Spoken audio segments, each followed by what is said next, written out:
오늘은 어제에 이어서 이제 사사 드보라와 바락의 인도하에 가나안 왕 야빈의 군대 시스라와의 싸움을 그리는 부분입니다. 이 군대는 보통 센 군대가 아닙니다. 그 당시에 오늘날 탱크에 해당하는 철병거를 900대나 갖고 있었습니다. 그리고 20년간 학대를 했습니다. 힘이 있었으면 20년간 참고 있진 않았겠죠. 20년간 학대한 그들, 워낙 막강한 전쟁과 군사력을 갖고 있는 이 시스라, 이들과의 전쟁. 근데 이스라엘은 이것을 어떻게 합니까? 하나님 앞에 부르짖었다. 여기서부터 실마리가 풀려가는 거죠. 그리고 나서 하나님께서 허락하시고 드보라를 일으키시고, 드보라는 연약한 여인이었습니다. 근데 그가 군대장관 바락을 불러 세워서 전쟁에 시작하는 거죠. 여러분, 결국에는 이 모든 전쟁은 우리가 알다시피 하나님의 군대가 이깁니다. 하나님께서 함께 하시는 군대는 항상 이깁니다. 우리는 하나님의 편입니다. 여러분, 이것을 잘 알아야 돼요. 하나님이 우리 편이 아니라 우리가 하나님 편입니다. 그때 승리가 있는 거죠. 링컨이 그랬다고 그러잖아요. 남북 전쟁 때 둘 다 하나님 앞에 부르짖었는데 북쪽이 이깁니다. 그러니까 북쪽에 있는 사람들이 하나님이 우리 편이셨다. 그러니까 링컨이 말하기를 아니다. 우리가 하나님 편이었다. 이렇게 말을 했다고 그러죠. 우리가 하나님 편이었다라는 것과 하나님이 우리 편이다라는 것은 전혀 다른 얘기입니다. 하나님이 우리가 기도 조금 더 세게 한다고 우리 편이 되는 게 아니라 우리가 하나님께서 원하시는 그 길을 가고 있느냐, 그때 우리 편이 된다라는 거죠. 우리가 그래서 하나님의 때와 하나님의 허락을 통해서 전쟁이 시작되는데 그 시작이 뭐냐? 아까도 말씀드렸듯이 우리가 할 수 있는 것은 하나님의 뜻이 무엇입니까? 하나님, 그리고 하나님께 부르짖는 시작, 하나님의 뜻을 헤아려서 하나님의 뜻 가운데서 내 기도 제목에 대한 답을 찾아야 합니다.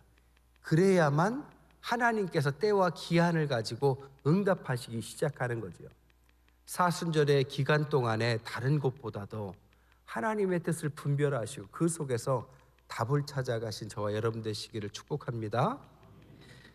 이때 하나님께서 철병거라는 것은 마차에 해당하는데 바퀴가 빠르게 달려가는 것을 못하게 큰 비를 내리시죠.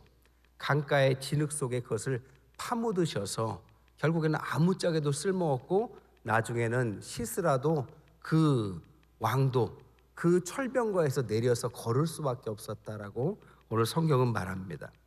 성경에 보니까 애굽의 군대도 그렇게 셌지만 홍해에서는 아무짝에도 쓸모없었습니다.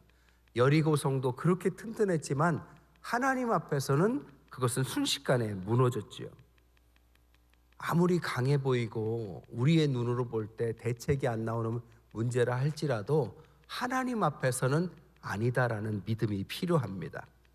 오늘 14절 15절에 보니까 여호와께서 넘기겠다 하면은 끝인 거죠. 철병거 900대나 20년간의 그 강한 그 군대라 할지라도 하나님께서 너희들에게 넘겨주겠다, 이 말 한마디면 해결이 못 될 것이 없습니다.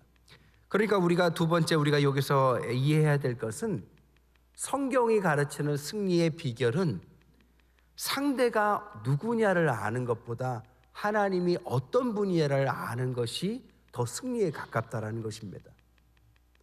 신앙은, 답은, 전쟁은 하나님 손에 있다라고 우리가 믿는다면 하나님이 어떤 분이시냐를 아는 것이 신앙의 기본이고 우리가 세상에서 승리하는 기도의 응답의 기본이라고 말할 수 있어요. 우리가 평생에요, TV 보는 시간을 합치면 10년이라고 그럽니다. 요즘에는 TV가 아니라 이제 스마트폰으로 대체됐잖아요. 어떤 사람이 그러더라고요. 스마트폰 보듯이 성경만 봐도 굉장한 일이 일어날 거라고. 그죠? 일어나면 카톡 온 거 없나, 어제적 뭐 뉴스도 보고 이렇게 보지 않습니까? 눈 뜨면서 성경을 보기 시작해서 틈날 때마다 성경을 보면서 하나님은 어떤 분이시냐, 이렇게만 본다면 우리가 해결 못할 일이 없을 줄 압니다. 또한 오늘 이야기를 가만히 읽어보면 하나님 앞에서 군대 장관 바락이 순종을 했지만 어제 말씀드렸듯이 100% 순종을 못했어요. 겁이 나서 900대의 철병거와 그리고 하나님이 보이지 않으니까 드보라하고 같이 가게 해달라고 막 쪼릅니다. 그러니까 드보라가 같이 가겠다, 함께 하겠다 하지만 영광은 네가 얻지 못할 거다라고 말하죠. 그리고 나서 오늘 그 이야기가 그대로 성취됩니다. 오늘 바락이 전쟁은 다 이겨놓고 마지막 시스라, 적의 왕은 시스라는 누가 죽입니까? 야엘이라는 평범한 여인이 죽이게 되는 이야기를 오늘 말하고 있습니다. 요즘에 축구 때문에 아주 기뻤다가 열불났다가 하잖아요. 축구에 보니까 오늘 바락이 말하자면 스트라이커입니다. 아주 스트라이커가 열심히 뛰어놓고 골은 누가 넣느냐, 저 뒤에서 이름도 없는 수비수 야일이 와서 툭 쳐서 넣은 것과 같은 격입니다. 왜 이런 일이 있느냐? 나가서 싸우면 이길 거라는 이것을 100% 순종하지 못했기 때문이죠. 우리가 순종이라고 생각하면 손해를 보는 것, 희생을 하는 것, 짐을 지는 것, 억울한 십자가, 이런 이미지가 강하지만 성경을 가만히 깊이 읽으면 순종은 사실 기회를 잡는 것입니다. 아브라함이 순종했습니다.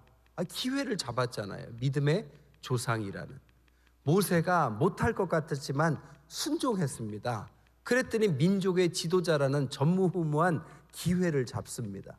바울이 순종합니다. 인생이 변해서 역사상 가장 많은 성경과 일을 한 사람이 되죠. 순종은 헌신이고 희생이 아니라 기회입니다. 이거를 깊이 이해해야 순종할 수 있는 사람이 되는 거죠.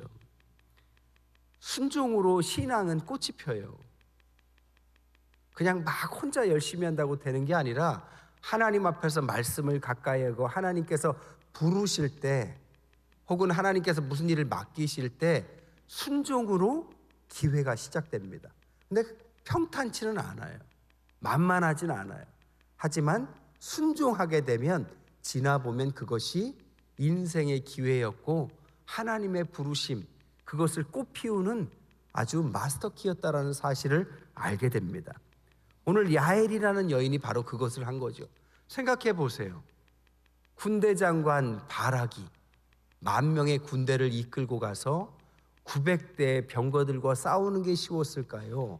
아니면 집에서 살림하던 여인이 적국의 대장을 그것을 잘 잠들게 해놓고 이불로 덮어놓고 이 관자놀이에 막대기를 이렇게 쳐가지고 즉살시키는 그게 쉬웠을까요? 제가 볼 때 둘 다 쉬운 일은 없습니다. 우연하게 이긴 것 같지만 굉장한 용기가 필요해요. 둘 다 만만한 일이 아닙니다. 그가 잘못되면 목숨을 잃을 수 있어요.